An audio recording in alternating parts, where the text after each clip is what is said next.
ഷെറിൻ മാനസാന്തരപ്പെട്ടെന്ന് വനിതാ ജയിൽ ഉപദേശക സമിതി അംഗം MV സരള. ഷെറിൻ ഇപ്പോൾ കുറ്റവാസനയില്ല.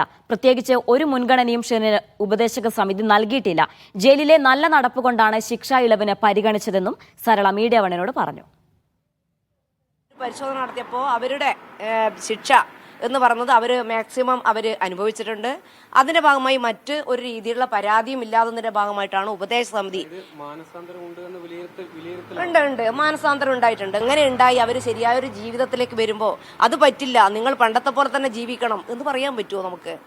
അപ്പോൾ അവരങ്ങനെ മാറി വന്നിട്ടുണ്ട്. ആ മാറി വന്നതിന്റെ ഭാഗമായിട്ടാണ് അവർക്ക് അത് കൊടുത്തിട്ടുള്ളത്. എന്തൊക്കെയാണോ ജയിലിൽ നിന്ന് ഷെറിനെ ചുമതലപ്പെടുത്തിയിട്ടുള്ളത് അത് കൃത്യമായി തന്നെ ഷെറിൻ അത് പൂർത്തിയാക്കുന്ന സ്ഥിതിവിശേഷം ഉണ്ടായിട്ടുണ്ട്. ഇവിടെ അങ്ങനെ ഷെറിന് അങ്ങനെ ഒരു പ്രത്യേകമായിട്ടുള്ള പരിഗണന കൊടുത്തിട്ടില്ല.